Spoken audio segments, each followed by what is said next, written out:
Break के बाद आगे बढ़ेंगे। पाकिस्तान में विरोध के सुर हर दिन के साथ लगातार आगे बढ़ रहे हैं और पाकिस्तान सरकार ये समझ नहीं पा रही कि इस विद्रोह की अग्नि को शांत कैसे किया जाए या फिर क्या इन सभी प्रदर्शन का समाधान है, क्योंकि पाकिस्तान सरकार कठपुतली पाकिस्तानी सेना की और पाकिस्तानी सेना की हुकूमत में अब बर्दाश्त की सीमा पार कर चुके हैं अलग अलग हिस्सों के लोग, और इसीलिए सड़कों पर खासतौर से बलूचिस्तान, पाकिस्तान के बलूचिस्तान में विद्रोह जैसे हालात अब बहुत ज्यादा तेजी से बढ़ गए हैं।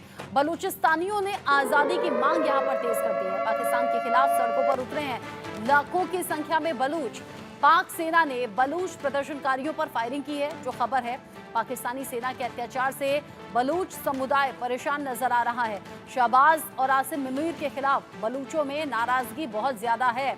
जिस तरीके से यहाँ सेना जुल्म ढा रही है हम लोगों पर, उसके बाद पहले हजारों फिर लाखों की संख्या में अब जो बलूच हैं वो सड़कों पर आ गए हैं। यहाँ सीधे तौर पर आज़ादी की मांग हो रही है। पाकिस्तान के खिलाफ सड़कों पर उतरे हैं बलूच और ये जो प्रदर्शन है वो हर दिन के साथ और ज़्यादा तेज होता हुआ नजर आ रहा है। जो बलूच समुदाय है वो पाकिस्तानी सेना के अत्याचार से बहुत ज़्यादा परेशान है और अब नौबत ये है कि शहबाज शरीफ और आसिम मुनीर दोनों के ही खिलाफ प्रदर्शन की जो आग है वो और ज़्यादा भड़कती हुई नजर आ रही है। पाकिस्तान के खिलाफ सड़कों पर पाकिस्तान सरकार के खिलाफ, पाकिस्तानी सेना के खिलाफ जो जुल्म की इंतहा है उसका जवाब देते हुए अब बलूच जो लोग हैं वो सड़कों पर आ गए हैं। विद्रोह जैसे हालात नजर आ रहे हैं और इसी विद्रोह जैसे हालात में लोग जहां सड़कों पर, ऐसे में पाकिस्तान सरकार न तो समझ पा रही है ना उसके पास कुछ विकल्प नजर आता है। कह रहे हैं हम लोग कि पाकिस्तानी सेना हमारे बीच में घुसती है, आतंकी हमें बताती है और आतंकियों के बहाने हम पर, हमारे परिवार पर जुल्म ढाए जाते हैं। बलूचिस्तान में आखिर क्यों हालात लगातार बिगड़ रहे हैं या फिर क्यों बलूचिस्तान में गदर जैसी स्थिति है वो आप जान लीजिए। बलूचिस्तान की आज़ादी के लिए ये आंदोलन है और बहुत वक्त से ये आंदोलन चल रहा है। पाकिस्तान के ग्वादर में लाखों बलूच जुटे हुए हैं अलग बलूच राष्ट्र की मांग के लिए। ये प्रदर्शन इन लोगों का खास तौर पर है। बलूचिस्तान लिबरेशन आर्मी प्रदर्शन में शामिल। ऐसे में बलूच लिबरेशन फ्रंट, लश्कर बलूचिस्तान का भी समर्थन यहाँ इस प्रदर्शन को मिल रहा है। कई अन्य संगठन भी हैं जो इस प्रदर्शन को समर्थन दे रहे हैं और इनके साथ में आकर इनकी आज़ादी की मांग और ज़्यादा तेज, यानी कि बलूच चाहते हैं बलूचिस्तान अलग से एक देश के तौर पर स्थापित हो। बलूचों पर सेना के अत्याचार के खिलाफ आंदोलन तेज होता हुआ नजर आ रहा है और वो बलूच जो लगातार गायब हो रहे हैं उनकी बरामदगी के लिए भी ये प्रदर्शन है, क्योंकि जैसे ही प्रदर्शन के लिए लोग सड़कों पर आते हैं, पाकिस्तानी सेना आती है या तो उन्हें गोली मार दी जाती है, सरेराह मौत के घाट उतार दिया जाता है या उन्हें अगवा कर लिया जाता है और अगवा करने के बाद उनके बारे में कोई जानकारी नहीं मिल पाती कि आखिर वो लोग हैं कहाँ। और इसी बात से परेशान होकर पहले सैकड़ों फिर हजारों और अब लाखों की संख्या में ये लोग सड़कों पर हैं और अलग अलग संगठनों का समर्थन भी इन प्रदर्शनकारियों को मिल रहा है। U K Devnath sir defence expert के तौर पर मेरे साथ में जुड़ गए हैं। ग्रुप कैप्टन देवनाथ, जिस तरीके के हालात अभी हम देख रहे हैं बलूचिस्तान में, ये आज की घटना नहीं है, ये आज की मांग नहीं है। ये मांग वक्त के साथ साथ जैसे जैसे तेज हो रही है, अब लाखों की संख्या में लोग सड़कों पर आ रहे हैं। फ्यूचर क्या लग रहा है? बलूचिस्तान अलग बस जाएगा क्या? पाकिस्तान के हाथ से बलूचिस्तान ऑलरेडी निकल चुका है।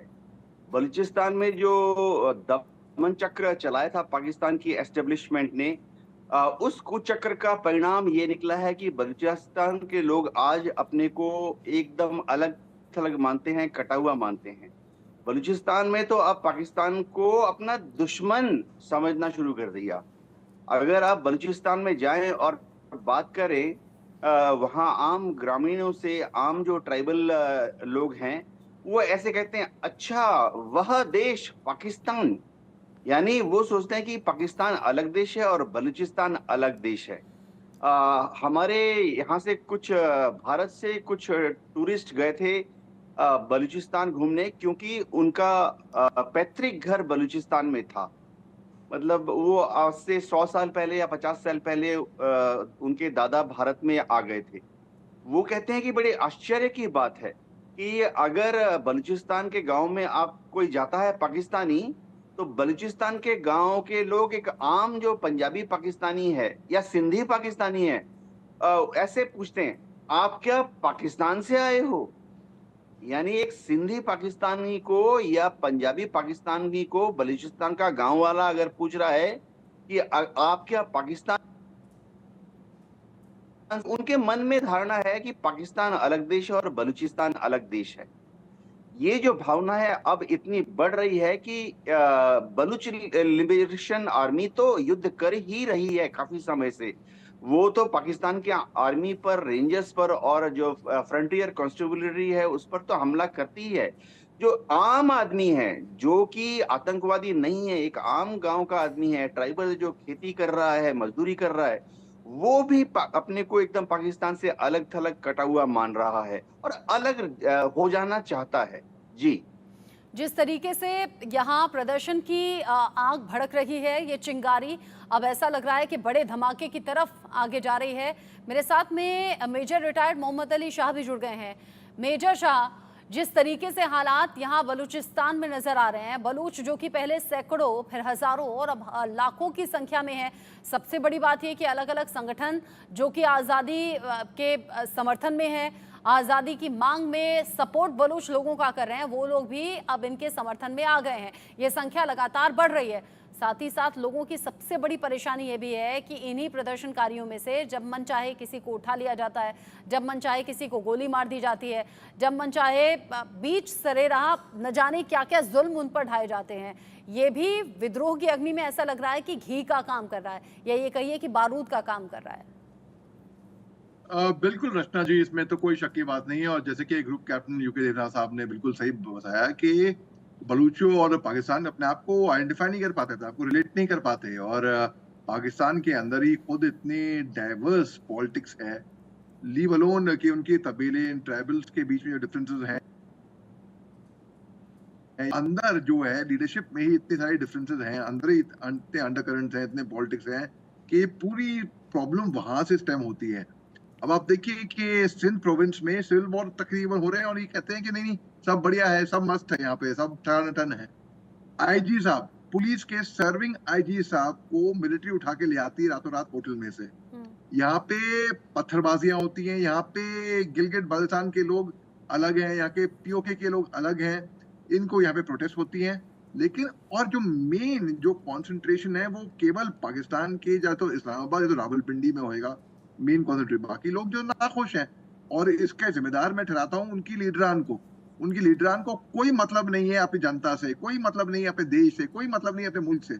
उनको बस केवल मतलब है अपनी कुर्सी से कि हमारी कुर्सी पे सत्ता में बस यहाँ बैठे रहें, और कोई बात नहीं इनको। तो इसीलिए जब इतने सारे इंटरनल प्रॉब्लम जब ऑलरेडी होंगे, फाइनेंशियल प्रॉब्लम्स हैं, कैश क्रंच है वहां पे IMF इनको कर्जा देने से मना कर देती है। आप देखिए ये FATF की ग्रे लिस्ट पे थी पाकिस्तान होने के बिल्कुल। यहाँ पे हाफिज सईद जैसे उग्रवादी के रिश्तेदारों को टिकट दिया जाता है कि जाओ इलेक्शन लड़ो, आप लीडर बनोगे हमारे। तो जहाँ पे टेररिस्ट, वहां पे एक तरफ अफगानिस्तान में तालिबान सत्ता में आती है, जो गवर्नमेंट ऑफ टेररिस्ट, वहां पे इनके ISI चीफ, इनके जनरल साहब, जनरल फैज हामिद, उनको मुबारकबाद देने के लिए, हकाई नेटवर्क में सीट दिलाने के लिए। हाँ। तो जहां पर ऐसी बातें होंगी तो जाहिर सी बात है, तो वहां पे बलूचिस्तान में प्रॉब्लमें होंगी, बिल्कुल इसमें कोई शक की बात नहीं। और जिस तरीके से वहां पे एनर्जी, पावर, वाटर, बिजली वहां पे नहीं मिलती है, वहां तो बुनियादी सुविधाओं की कमी है, वहां अपने बेसिक अधिकारों की मांग हो रही है, और इसीलिए लंबे वक्त से आंदोलन चल रहा है। और इस आंदोलन में अब और ज्यादा इजाफा हो रहा है लोगों का, अलग अलग